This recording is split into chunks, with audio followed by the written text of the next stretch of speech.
பணம் கொடுக்கப்பட்டு இருக்கிறது. ஏன்னா 100 கோடி ரூபாய் வந்து பார்த்தீங்கன்னா நம்மளுடைய சீமான் அவர்களுக்கு கொடுக்கப்பட்டதாகும்.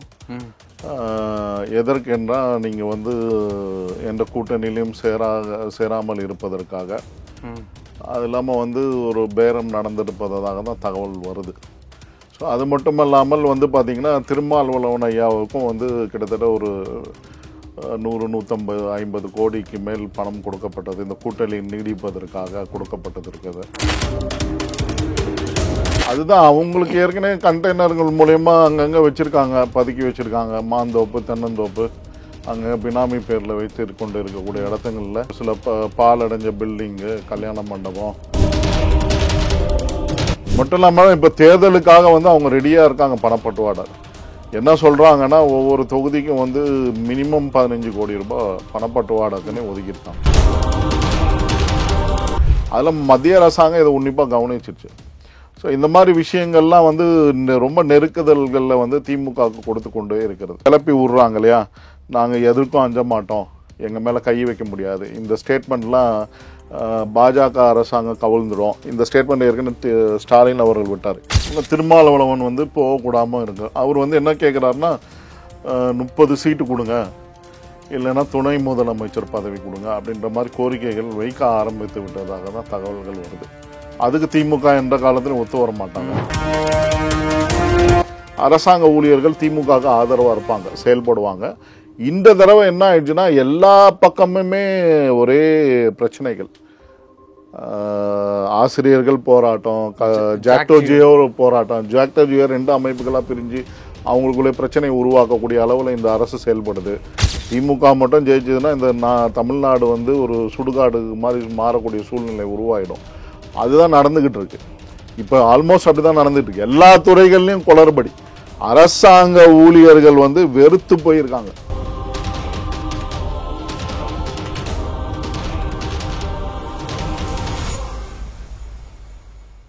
ரியல் ஒன் நேயர்களுக்கு வணக்கம். இன்று நம்மளுடைய நேர்காணலுக்கு அரசியல் விமர்சகரான திரு சரவண பெருமாள் அவர்கள் இணைஞ்சிருக்காங்க. சார் வணக்கம். வணக்கம். வணக்கம். தபரீசன் பணம் கொடுத்த விவகாரம் தான் தற்பொழுது பேசும் பொருளாக மாறி இருக்கு. யார் யாருக்கெல்லாம் பணம் கொடுத்துருக்காங்க, என்ன பர்பஸுக்காக பணம் கொடுத்துருக்காங்க? அதாவது இப்போ அரசியல் சூடு பிடிச்சிருச்சு. இப்போ 4 முனை போட்டி அப்படின்றது கிட்டத்தட்ட உறுதியாயிடுச்சு. டிசம்பரில் தான் ரொம்ப தெளிவாக தெரியும். 4 முனை போட்டி இல்லைனாலும் 3 முனை போட்டின்றது தெளிவாகிடுச்சு. ஏன்னா விஜய் ஒரு புறம், சீமான் ஒரு புறம் போயிட்டுருக்காரு. அவர் வந்து நான் தனியாக தான் நிற்பன்ற முடிவில் இருக்கார். அப்படி இருக்கும்போது விஜய் வந்து அதிமுக பக்கம் போவாரா போக மாட்டாரான்றது ஒரு சர்ச்சைக்குரிய கேள்வி. இப்போது நம்மளுடைய ராஜேந்திர பாலாஜி அவர்கள் வந்து மனம் வருந்தி பேசினார். ஏன்னா என்னன்னு கேட்டிங்கன்னா, விஜய் வந்து தனிச்சு நின்னீங்கன்னா உங்களுக்கு ஓட்டுகள் செதறும், அதனால் யாருக்கும் பிரயோஜனம் கிடையாது, நீங்களும் திமுகவை எதிர்க்கிறீங்க, நாங்களும் திமுகவை எதிர்க்கிறோம், அதனால் ஒருங்கிணைஞ்சு செயல்பட்டால் நல்லது அப்படின்னு சொல்லி அவர் பேசியிருக்கார். அதெல்லாம் வச்சு பார்க்கும்போது என்ன, ராஜேந்திர பாலாஜி போன்ற தலைவர்கள் அதிமுகலேருந்து பேசும்போது இன்னும் வந்து அதிமுக விஜயினோட கூட்டணி பேச்சுவார்த்தை தொடரும் தான் தெரியாது. அது டிசம்பரில் தெரியும். இந்த சூழ்நிலையில் வந்து பார்த்திங்கன்னா, இப்போ இந்த பணம் கொடுக்கப்பட்டு இருக்கிறது அப்படின்றது ஒரு சில தகவல்கள், அது உண்மைன்னு தான் சொல்கிறாங்க. ஏன்னா 100 கோடி ரூபாய் வந்து பார்த்திங்கன்னா நம்மளுடைய சீமான் அவர்களுக்கு கொடுக்கப்பட்டதாகும். எதற்கென்றால் நீங்கள் வந்து எந்த கூட்டணியிலையும் சேராமல் இருப்பதற்காக, அது இல்லாமல் வந்து ஒரு பேரம் நடந்திருப்பதாக தான் தகவல் வருது. ஸோ அது மட்டும் இல்லாமல் வந்து பார்த்திங்கன்னா திருமாவளவன் ஐயாவுக்கும் வந்து கிட்டத்தட்ட ஒரு 100-150 கோடிக்கு மேல் பணம் கொடுக்கப்பட்டது. இந்த கூட்டணி நீடிப்பதற்காக கொடுக்கப்பட்டது இருக்குது. அதற்காக தான் வந்து மருமகன் அவர்கள், சபரீஷன் அவர்கள் வந்து இந்த வேலையை செய்திருப்பதாகவும் சொல்கிறாங்க. ஸோ அதனால் இந்த பணம் கொடுக்கப்பட்டது தகவல்கள் வந்து பரவலாக இப்போது எல்லா அரசியல் விமர்சகர்களாலும் பேசப்பட்டு வருகிறது. ஸோ இதுதான் உண்மை. ஏன்னு கேட்டிங்கன்னா, இந்த மாதிரி சூழ்நிலை இவங்களை வந்து பிரித்தாதான் ஒரு பக்கம் சீமான் வந்து திமுகவோட சேர மாட்டார்னு உறுதியாயிடுச்சு. ஆகையினால் வந்து அவர் ஏற்கனவே பயங்கரமாக தாக்கி பேசிட்டார். திமுகவும் சரி பெரியாரையும் சரி கடுமையான தாக்குதல்கள் சீமான் அவர்கள் தொடுத்து விட்டார். அந்த தாக்கத்தெல்லாம் தடுக்கணும்னா அவரை வந்து இப்படியா ஒரு அணியில் தனியாக பிரித்து விடணும். இல்லை திருமாவளவன் வந்து போகக்கூடாமல் இருக்கு. அவர் வந்து என்ன கேட்குறாருன்னா 30 சீட்டு கொடுங்க, இல்லைன்னா துணை முதலமைச்சர் பதவி கொடுங்க அப்படின்ற மாதிரி கோரிக்கைகள் வைக்க ஆரம்பித்து விட்டதாக தான் தகவல்கள் வருது. அதுக்கு திமுக என்ற காலத்தில் ஒத்து வர மாட்டாங்க. துணை முதலமைச்சர் பதவி கொடுத்தாலும் திமுகவில் இருக்கவங்களுக்கு கொடுப்பாங்களோ வழிய திருமாவளவனுக்கு கொடுக்க மாட்டார்கள். அதெல்லாம் சரி கட்டுறதுக்கு தான் இந்த பணங்கள் கொடுக்கப்பட்டு இருப்பதாக அரசியல் ஆய்வாளர்கள், களத்தில் இருக்கிற ஒரு சில சீனியர் பத்திரிகையாளர்கள் தகவல்கள் சொல்கிறாங்க. ஸோ இந்த மாதிரி சூழ்நிலையில் இது நடந்திருப்பது உறுதிப்பட்ட ஒரு தகவலாக தான் வந்துக்கிட்டு இருக்கு. ஸோ அப்படி இருந்தால் தான் வந்து திமுக ஜெயிக்கும். ஏன்னா விஜய்க்கு வந்து 20% ஓட்டுகள் இப்பொழுதுக்கு விழுன்றது தான் இன்டெலிஜென்ஸ் ரிப்போர்ட்ஸ் போயிருக்கு. ஏன்னா அவருக்கு வந்து நாகப்பட்டினம் நடந்த கூட்டத்தில் வந்து சரியான கூட்டம். எல்லாமே சீனியர் மோஸ்ட் பத்திரிகையாளர்கள்லாம் சொல்லிட்டாங்க. தராசு ஷியாம் போன்றவர்கள்லாம் வந்து என்ன சொல்லியிருக்காங்கன்னா, பெண்கள் கூட்டம் வந்து சுயமாகவே வந்திருக்காங்க அந்த கூட்டத்துக்கு. இதெல்லாம் தான் டிஎம்கேனுடைய டீமை வந்து டிஸ்டர்ப் பண்ணிடுச்சு, டோட்டலாக டிஸ்டர்ப் பண்ணிட்டாங்க. அதனால தான் பணம் கொடுக்குறாங்களா? பணம் கொடுக்குறாங்க. அந்த சபரீசனுக்கு அந்த பணம் எப்படி வருது? அதுதான் அவங்களுக்கு ஏற்கனவே கண்டெய்னர்கள் மூலயமா அங்கங்கே வச்சுருக்காங்க, பதுக்கி வச்சுருக்காங்க. மாந்தோப்பு, தென்னந்தோப்பு, அங்கே பினாமி பேரில் வைத்து கொண்டு இருக்கக்கூடிய இடத்துங்களில் ஒரு சில பால் அடைஞ்ச பில்டிங்கு, கல்யாண மண்டபம், செயல்படாத கல்யாண மண்டபம் சொல்கிறீங்க. ஆமாம் சார். எனக்கு கல்யாணம் இப்போ வந்து இது புரட்டாசி மாதம் கல்யாணம் வைக்க மாட்டாங்க. போன மாதங்கள் எல்லாமே சுப நிகழ்ச்சிகள் நடக்கக்கூடிய மாதங்கள் தான். அங்கெல்லாம் கண்டெய்னர் வச்சா தெரியாமையா இருக்க போகுது. இல்லை, கல்யாண மண்டபம் யூஸ் பண்ணாத கல்யாண மண்டபம் ரொம்ப சிறப்பாக வந்து அங்கே கல்யாண மண்டபம்லாம் நடக்காது. ஊர் சைடில் போனீங்கன்னா ஒரு எனக்கு தெரிஞ்சு ஒரு தென்காசிக்கு அந்த பக்கம் வந்து ஒரு இடம் இருக்குது. அங்கெல்லாம் அந்த கல்யாண மண்டபம் அவ்வளோ ஒன்றும் கல்யாணம் நடக்காது. ரொம்ப ரேராக இப்போ புரட்டாசி மாதம் நடக்கலனாலும் வந்து சீசன் காலத்திலே வந்து 1-2 தான் நடக்கும். அது ஏன் தென்காசி அந்த சைடுலாம் வந்து ரொம்ப பரவலாக இருக்கும். அது கல்யாண மண்டபம் மாதிரி இருக்கும். பழைய சினிமா தேட்டர்களாக இருக்கலாம், அதை அப்படியே கன்வெர்ட் பண்ணி கல்யாண மண்டபம் வச்சுருப்பாங்க. இந்த மாதிரி விஷயங்கள்லாம் இருக்குது. அந்த மாதிரியே சினிமா தேட்டர் மட்டும், இது கல்யாண மண்டபம் மட்டும் இல்லை, தோப்பு நம்ம ஏற்கனவே சொல்லியிருக்கோம் இதை பற்றிலாம். கண்டெய்னர்கள் எங்கே பதுக்குறாங்க அப்படின்றதுலாம், தோப்புகள், இந்த மாதிரி இடங்கள்லாம் வந்து மறைமுகமாக பதுக்கி வச்சு அங்கேருந்து பணத்தை பட்டுவாடா பண்ணுறது. அதுதான் இவங்க வந்து கலைஞர் பீரியட்லேருந்து கண்டெய்னர்களுடைய போர்ட்டில் இருக்க கண்டெய்னர்லாம் இவங்க கண்ட்ரோலில் இருந்தது. அதாவது இவங்க இருக்கக்கூடிய, அதாவது ப்ராக்ரஸிவ் ஃப்ரண்ட்டுன்னு லேபர் ப்ராக்ரஸிவ் ஃப்ரண்ட்டுன்னு வச்சுருந்தாங்க திமுக. அந்த அணியில் இருக்கவங்களாம் அந்த அவங்க கண்ட்ரோலில் இருக்கக்கூடிய அந்த பெரிய லெவலில் தாதாக்கள் இவங்கெல்லாம் வந்து அந்த கண்டெய்னர்கள் கண்ட்ரோலில் வச்சுருப்பாங்க. அதெல்லாம் வந்து திமுக குடும்பத்துக்கு ரொம்ப நெருங்கிய தொடர்பில் இருக்கவங்க தான். இவங்க மூலயமா அந்த கண்டெய்னர்களில் இந்த பணங்கள் வந்து அங்கங்கே பட்டுவாடா செஞ்சுடுவாங்க. அது மட்டும் இல்லாமல் இப்போ தேர்தலுக்காக வந்து அவங்க ரெடியாக இருக்காங்க பணப்பட்டுவாடா. என்ன சொல்கிறாங்கன்னா, ஒவ்வொரு தொகுதிக்கும் வந்து மினிமம் 15 கோடி ரூபாய் பணப்பட்டுவாடாக்குன்னே ஒதுக்கியிருக்காங்க. ஸோ இந்த தகவல்கள்லாம் எல்லாம் பரவலாக பரவி கொண்டு இருக்கிறது. ஸோ இதான் வந்து லேட்டஸ்ட்டாக இப்போ அரசியல். ஏன்னா இப்போ இவங்க வந்து வாழ்வா சாவா அப்படின்ற சூழ்நிலைக்கு தள்ளப்பட்டிருக்கிறார்கள். ஏன்னா விஜயினோட அடித்து பேசிய அந்த ஒரு வரி, நீங்கள் வந்து வெளிநாடுகளுக்கு வந்து முதலீட்டு ஈட்டுவதற்காக சென்றீர்களா, இல்லது வந்து உங்களுடைய முதலீடுகளை பாதுகாப்பதற்காக சென்றீர்களா என்ற கேள்விக்கு பதில்கள் வந்து இன்னைக்கு வந்து அனலைஸ் பண்ணிட்டாங்க. இப்போ மத்திய அரசாங்கத்தில் இப்போ வெளிநாட்டில் இன்வெஸ்ட் பண்ணக்கூடிய அளவுக்கு பணம் பெருகிடுச்சு. ஆமாம். ஏன்னு கேட்டிங்கன்னா, மத்திய அரசாங்கம் உன்னிப்பாக கவனிச்சதில் முதல்ல இவங்க போகிறதுக்கு முன்னாடியே ஒரு 1.5 மாதத்துக்கு முன்னாடியே இந்த நாடுகளில் இவங்க குடும்பத்துக்கு நெருக்கமான ஆடிட்டர் டீம் போய் அந்த இடத்துல அனலைசிஸ் பண்ணியிருக்காங்க. அங்கே இருக்கக்கூடிய என்ன அனலைஸ் பண்ணியிருப்பாங்க, முதல் குடும்பத்துக்கு சம்பந்தமான ஆடிட்டர்கள் போயிருக்காங்கன்னா என்ன அர்த்தம், புரியுதுங்களா?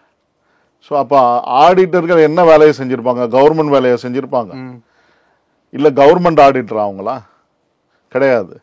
அப்படி போயிருக்கும் போது இவங்க வந்து குடும்பத்தினுடைய முதலீடுகளை வந்து கணக்கு பார்க்கறதுக்கும் அதை சரி பார்க்கறதுக்கும், இதெல்லாம் இன்வெஸ்ட் பண்ணலாமா வேணாமா அப்படின்றது சரியான தரவுகளை கணக்கு பார்க்கறதுக்கு தான் போயிருக்காங்க. ஸோ அதை தான் விஜய் வந்து தெளிவாக என்ன சொல்லிட்டாருன்னா வந்து குடும்பத்தினுடைய முதலீடுகளை கவனிக்க போனீங்களா அப்படின்னு கேள்வி எழுப்பியிருக்காரு. இது அரசியல் வட்டாரங்களில் உன்னிப்பாக இன்னைக்கு பேசும் பொருளாயிடுச்சு. அதில் மத்திய அரசாங்கம் இதை உன்னிப்பாக கவனிச்சிருச்சு. ஸோ இந்த மாதிரி விஷயங்கள்லாம் வந்து ரொம்ப நெருக்குதல்களில் வந்து திமுகவுக்கு கொடுத்து கொண்டே இருக்கிறது. ஸோ வந்து பார்த்தீங்கன்னா இப்போ ஏன்னு கேட்டிங்கன்னா, இதெல்லாம் ஏன் சொல்கிறேன்னு கேட்டிங்கன்னா, ஏற்கனவே வந்து இவங்க வந்து கிளப்பி விட்றாங்க இல்லையா, நாங்கள் எதற்கும் அஞ்ச மாட்டோம், எங்கள் மேலே கை வைக்க முடியாது, இந்த ஸ்டேட்மெண்ட்லாம் பாஜக அரசாங்கம் கவிழ்ந்துடும். இந்த ஸ்டேட்மெண்ட் ஏற்கனவே ஸ்டாலின் அவர்கள் விட்டார். இப்போ வந்து பார்த்தீங்கன்னா இந்த முப்பெரும் விழா, தோல்வி அடைஞ்ச முப்பெரும் விழா இருக்குது பார்த்தீங்களா, அதில் நடந்த உட்கட்சி பூசல்கள் செந்தில் பாலாஜிக்கும் நேருக்கும் ஆகலை, நேருக்கும் அன்பில் பொய்யாமொழி மகேஷ்க்கும் ஆகலை. இப்படி 3 கார்னர் கான்டெக்ட் திருச்சி சிவாக்கும் இவருக்கும் செந்தில் பாலாஜிக்கும் ஆகலை. இந்த மாதிரி 4 முனை போட்டியில் வந்து என்ன கரூர் முப்பெரும் விழா தோல்வி அடைஞ்சு போச்சு.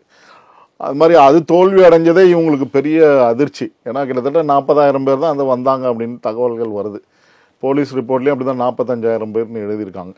ஸோ வந்து பார்த்திங்கன்னா அது பெரிய தோல்வி. அங்கே நடந்தது வந்து பார்த்திங்கன்னா ரோட் ஷோ மாதிரி பண்ணாங்க, எல்லாமே வந்து ஃப்ளாப் ஆயிடுச்சு. மோடி மாதிரி நானும் ரோட் ஷோ பண்ணுறேன், நாங்கள் உள்ளே வச்சு ரோட் ஷோ மாதிரி பண்ணார், அதுவும் ஃப்ளாப் ஆயிடுச்சு. ஸோ அடுத்தது இவங்க என்ன பண்ணுறாங்கன்னா கல்வித்துறையை வச்சு முப்பெரும் விழா நடத்தணும்னு நினைக்கிறாங்க, அதுவும் ஃப்ளாப் ஆகும். இன்னைக்கு கூட ரேவந்த் ரெட்டியை வந்து அழைச்சிருக்காங்க, தெலுங்கானா முதல்வர், தொழில்துறை அமைச்சர் நேராக போய் வாங்க அப்படின்னு சொல்லி. இது கல்வித்துறையினுடைய, ஏன்னா அங்கே வந்து ஃபெயிலியர் ஆக போகுது. ஏன்னா அரசாங்க ஊழியர்கள், ஆசிரியர்கள் இவங்கெல்லாம் தான் ஒத்துழைக்கணும், அவங்க வந்து ஒத்துழைக்க மாட்டாங்க. ஏன்னா இந்த ஆட்சி வந்து எப்பவுமே பொதுவாக வந்து திமுக ஆட்சினா அரசாங்க ஊழியர்கள் திமுகவுக்கு ஆதரவாக இருப்பாங்க, செயல்படுவாங்க. இந்த தடவை என்ன ஆயிடுச்சுன்னா எல்லா பக்கமுமே ஒரே பிரச்சனைகள். ஆசிரியர்கள் போராட்டம், ஜாக்டோ ஜியோ போராட்டம். ஜாக்டோ ஜியோ 2 அமைப்புகளாக பிரிஞ்சு அவங்களுக்குள்ளே பிரச்சனை உருவாக்கக்கூடிய அளவில் இந்த அரசு செயல்படுது. 30% ஜாக்டோ ஜியோவில் இருக்கவங்க திமுகவுக்கு ஆதரவாக இருக்காங்க, 70% அகெயின்ஸ்டாக இருக்காங்க. ஸோ துப்புரவு பணியாளர்கள் போராட்டம், அரசு செவிலியர்கள் போராட்டம், அரசு மருத்துவர் இப்போ இந்த பெருமாள் பிள்ளை அவர் வந்து போராட்டம் நடத்திட்டாரு. சேலம் மேட்டூர்லேருந்து ஊர்வலமாக வந்துட்டாங்க, பணியிடம் மாற்றிட்டாங்க அவங்கள. அதை மாற்றினது தப்புன்னு சொல்லி கோர்ட்டில் பெட்டிஷன் ஆகிருக்கு, அது வந்து தவறுன்னு சொல்லி கோர்ட்டில் இது பண்ணியிருக்காங்க, பெட்டிஷன் ஆகிருக்கு. ஸோ அந்த மாதிரி வந்து இவங்க வந்து அரசு ஊழியர்களுக்கு பயங்கர நெருக்குதல்களை கொடுக்குறாங்க. ஒரு சாதாரண பியூனுக்கு வந்து 53,000 சம்பளம் கொடுக்குறாங்க, டாக்டருக்கு அதே இதுதான் அப்படின்றது கேள்விக்குறியாக இருக்குது. ஓகே, இப்போ இந்த விஷயத்துக்கு வருவோம். சபரீசன் பணம் கொடுத்தது அப்படிங்கிற அந்த ஒரு விஷயத்துக்கு, இப்போ கொடுத்ததுனால சபரீசன் அவங்களுடைய டீமுக்கு என்ன பெனிஃபிட்டு? திமுகவுக்கு தான் பெனிஃபிட்டு, வேற என்ன? சபரீசன் என்ன செய்வார்? ஏற்கனவே 300 கோடி ரூபாய் இவருக்கு கொடுத்தாங்க, சபரீசன் டீம் தான் கொடுத்தது. யாருக்கு? பிரசாந்த் கிஷோர் கொடுத்தது 2021 தேர்தலில் ஜெயிக்கிறதுக்கு, அவங்க அந்த கள வேலையெல்லாம் செஞ்சதுக்காக. ஸோ அதே மாதிரி தான் என்ன பெனிஃபிட், இவங்க திமுக ஜெயிக்கணுன்றது தான் பெனிஃபிட். அவங்க ஜெயிச்சாதான். இப்போ தமிழறிவு மணியன் மாதிரி ஐயா மாதிரி அவர்கள்லாம் அப்பயே சொன்னாங்க, என்ன சொன்னாங்கன்னா 2021 தேர்தலே சொல்லிட்டாங்க, திமுக மட்டும் ஜெயிச்சதுன்னா இந்த தமிழ்நாடு வந்து ஒரு சுடுகாடு மாதிரி மாறக்கூடிய சூழ்நிலை உருவாயிடும். அதுதான் நடந்துக்கிட்டு இருக்கு. இப்போ ஆல்மோஸ்ட் அப்படி தான் நடந்துட்டு இருக்கு. எல்லா துறைகள்லையும் குளறுபடி. அரசாங்க ஊழியர்கள் வந்து வெறுத்து போயிருக்காங்க. ஸோ அதனால அவங்க என்னன்னா எப்படியாவது ஜெயிக்கணும் அப்படின்றதான் மோட்டிவாக இருக்காங்க. எப்படியாவது ஜெயிக்க முடியுமா, அதற்கு என்ன கழுதையும் காலப்பொடி கடைசி மறுபடியும் ஜெயிக்கணுங்கிற வழி எடப்பாடிக்கு இல்லையா? அவரு அதுதான் செஞ்சுட்டு இருக்காரு. இப்போ 150 தொகுதிகள் மேலே பிரச்சாரம் செய்திருக்காரு, அவர் போயிட்டு தானே இருக்காரு. அவருக்கு நல்ல ரிசல்ட் கிடைச்சிருக்குன்றது தான் தைரியமாக போய் அமித்ஷா கிட்ட நாங்கள் தான் கூட்டணியினோட தலைமை அப்படின்ற தெளிவாக பேசிட்டு வந்துட்டார். நாங்கள் மற்றவங்களெல்லாம் சேர்க்க மாட்டோம், ஓபிஎஸ்ஸை சேர்க்க மாட்டோம், சசிகலாவை சேர்க்க மாட்டோம், டிடிவி தினகரன் சேர்க்க மாட்டோம் அப்படின்னு சொல்லிட்டு இருக்காரு.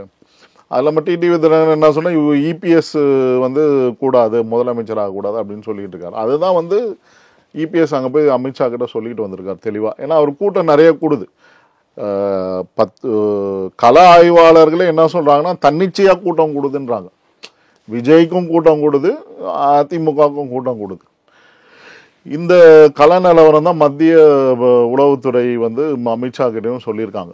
ஸோ அதனால வந்து இப்போ நடந்து கொண்டு இருக்கு. அது இல்லாமல் வந்து இப்போ என்னன்னு கேட்டிங்கன்னா, இப்போ தேர்தல் நெருங்க வந்து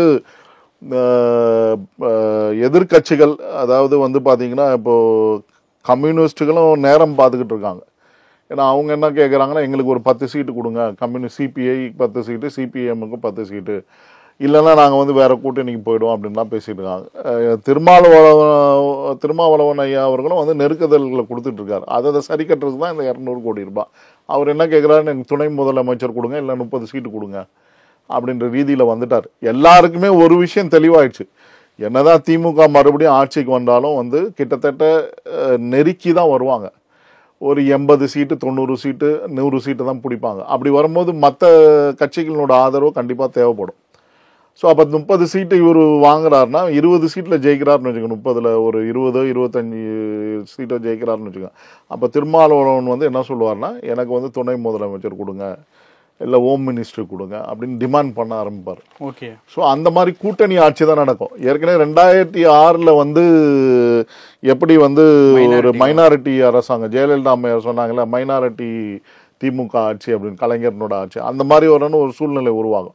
அது இல்லாமல் டெல்லியிலேருந்து என்ன இருக்குதுன்னா, எப்படியாவது வந்து உறுதியாக வந்து இந்த 30 நாள் ஸ்கீமில் வந்து ஸ்டாலின் ஐயா அவர்களை வந்து அரெஸ்ட் செய்யறதுக்கான ஏற்பாடுகளை வந்து தொடர்ந்து செஞ்சுக்கிட்டு வராங்க. அதை நான் ஏற்கனவே போன தடவை சொன்ன மாதிரி 20-25 நாட்களுக்குள்ள இது தெரிய வரும். ஏன்னா டிசம்பர் ஜனவரியில் வந்து கண்டிப்பாக இது நடக்கக்கூடிய வாய்ப்புகள் இருக்குது அப்படின்றதான் வந்து டெல்லியிலேருந்து வரக்கூடிய தகவல்கள் சொல்லுது. ஸோ அதனால எல்லா பக்கமே இவங்களுக்கு வந்து நெருக்குதல் வந்துடுச்சு. உள்ளேயும் கட்சிக்குள்ளேயும் வந்து துரைமுருகன் வந்து அப்செட்டாக இருக்காரு. ஓகே. அந்த மாதிரி விஷயங்கள்லாம் இருக்கு. பல விஷயங்கள் பேசணும். நேரத்துக்கு ரொம்ப நன்றி சார்.